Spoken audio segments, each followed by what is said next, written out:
Dear students, మనం English మాట్లాడేటప్పుడు prepositions విషయంలో కాస్త తప్పులు చేస్తూ ఉంటాం. ఎందువల్లంటే వాటిని మన తెలుగుతో కంపేర్ చేస్తూ ఉండడం వల్ల ఆ మీనింగ్ సరిగ్గా అర్థం కాక మనం డిఫికల్టీ ఫీల్ అవుతుంటాం. అయితే ఎక్స్క్లూజివ్గా ఈ వీడియో లెసన్లో ప్లేస్ని తెలియజేసే ప్రిపోజిషన్స్ గురించి మీకు ఎగ్జాంపుల్స్తో చాలా సింపుల్గా అర్థమయ్యేలా ఎక్స్ప్లెయిన్ చేయడం జరుగుతుంది. So what are waiting for? Let's get started. Hi, this is Venkat. Welcome back to our channel learn English with Venkat. Where do you live అంటే మీరు ఎక్కడ నివసిస్తారు, నువ్వు ఎక్కడ నివసిస్తావు అనే దానికి మన ఆన్సర్ రకరకాలుగా ప్రిపోజిషన్స్ యూజ్ చేసి, అంటే ప్రత్యేకంగా ప్లేస్ని తెలియజేసే ప్రిపోజిషన్స్ యూజ్ చేసి ఎలాంటి ఆన్సర్స్ మనం ఇవ్వచ్చు అనే విషయాన్ని ఇప్పుడు మనం చూద్దాం. ఫస్ట్ వన్ ఎట్తో చూద్దాం. ఎట్ గాంధీనగర్ స్ట్రీట్ అంటే గాంధీనగర్ స్ట్రీట్లో నేను ఉంటాను, నేను నివసిస్తానని చెప్పి ఇలా మనం ఇక్కడ చెప్పాం. ఇక్కడ చూడండి, స్ట్రీట్ వచ్చింది. ఎప్పుడైనా సరే స్ట్రీట్స్ ముందు మనం ఖచ్చితంగా ఎట్ యూజ్ చేయాలి. Next one, at the corner of the town అంటే టౌన్కి కార్నర్లో, అంటే టౌన్కి ఒక మూలన ఉంటాము అని చెప్పేటప్పుడు ఇలా ఎట్ మనం యూజ్ చేయాల్సి ఉంటుంది. ఎప్పుడైనా సరే కార్నర్ అని చెప్పేటప్పుడు మనం ఖచ్చితంగా ఎట్ యూజ్ చేయాలి.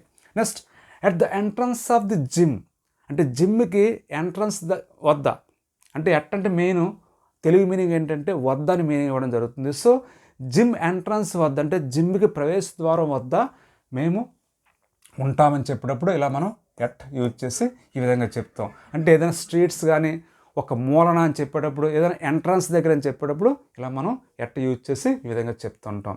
Next one, on. ఇక్కడ చూడండి, ఆన్ ద్వారకానగర్ రోడ్, ద్వారకానగర్ రోడ్లో మేము నివసిస్తాం. ఇక్కడ చూడండి, రోడ్ అని వచ్చింది ఇక్కడ. సో ఇలా రోడ్స్ గురించి మనం ప్రస్తావించేటప్పుడు ఖచ్చితంగా మనం ఆన్ యూజ్ చేయాలి.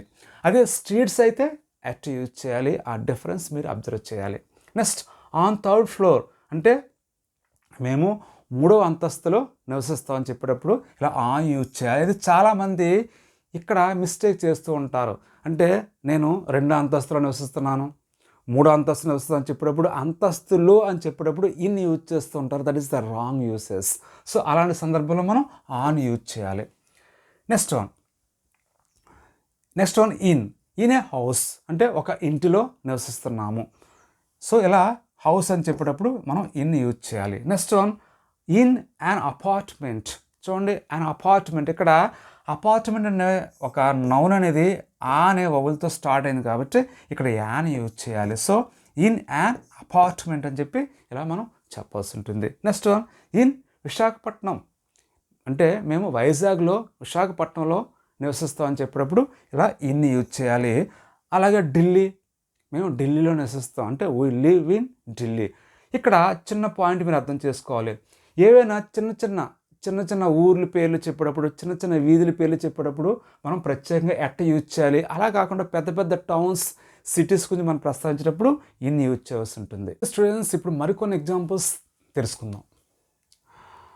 With my parents or friends అంటే మా పేరెంట్స్తో నేను నివసిస్తాను, మా ఫ్రెండ్స్తో మేము నివసిస్తాం అని చెప్పేటప్పుడు ఇలా మనం విత్ యూజ్ చేస్తుంటుంది. విత్ అంటే తో అని చెప్పి దీనికి అర్థం.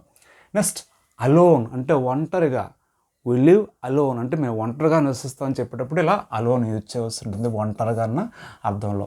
Next, near the shopping mall, shopping మాల్కి దగ్గరలో మేము నివసిస్తాం అని చెప్పేటప్పుడు ఇలా నియర్ యూజ్ చేస్తాం, నియర్ అంటే దగ్గరలో. Next, in front of the bank అంటే బ్యాంక్కి ఎదురుగా నివసిస్తాం అని చెప్పేటప్పుడు ఇలా ఇన్ ఫ్రంట్ ఆఫ్ యూజ్ చేస్తూ ఉంటాం.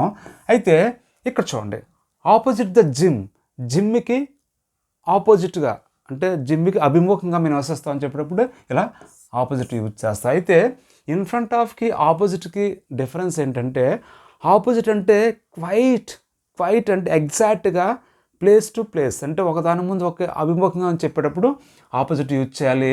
ఇన్ ఫ్రంట్ ఆఫ్ అంటే ఎదురుగా కాస్త అటు ఇటు కావచ్చు, అలాంటప్పుడు మనం ఇన్ ఫ్రంట్ ఆఫ్ యూజ్ చేయాల్సి ఉంటుంది. That is the difference between in front of and opposite.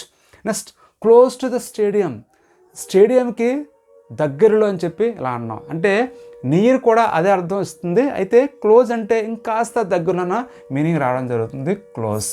Next one, beside the park అంటే పార్క్కి పక్కన అని అర్థంలో మనం ఇలా బిసైడ్ చెప్పి యూజ్ చేసి చెప్పాల్సి ఉంటుంది, beside the park. Next, behind the మార్కెట్కి వెనక, మార్కెట్కి వెనక అని చెప్పేటప్పుడు ఇలా మనం బిహైండ్ యూజ్ చేయాలి.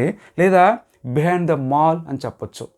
Behind the mall, behind the market, behind the gym అని కూడా మనం చెప్పొచ్చు. నెక్స్ట్ బిలో ద హిల్ అంటే కొండకు దిగువన అని చెప్పారంటే కొండ ఎత్తులో ఉంటుంది, దిగువ ప్రాంతాలు ఉండేటప్పుడు ఇలా బిలో యూజ్ చేసి మనం చెప్పొచ్చు. బిలో ద హిల్ అంటే కొండ దిగువన అని చెప్పి ఇలా చెప్పొచ్చు. లేదా బిలో ద రైల్వే లైన్ అంటే ఆ రైల్వే లైన్కి దిగువన అని చెప్పేటప్పుడు ఇలా మనం చెప్పొచ్చు. Next between the two temples అంటే ఆ రెండు టెంపుల్స్ మధ్య మేము నివసిస్తున్నాం చెప్పేటప్పుడు ఇలా బిట్వీన్ యూజ్ చేసి ఇలా మనం చెప్పొచ్చు.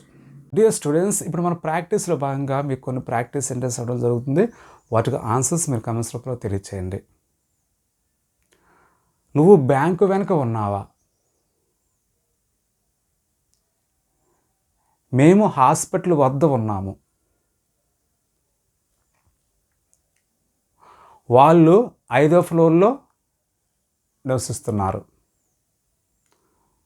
సో వీటికి ఆన్సర్స్ మీరు కామెంట్స్ రూపంలో తెలియచేయండి. నేను కరెక్ట్ ఆన్సర్స్ ప్రొవైడ్ చేయడం జరుగుతుంది. If you want to learn English easily, just watch videos on my YouTube channel, Learn English Venkat. Thank you for watching.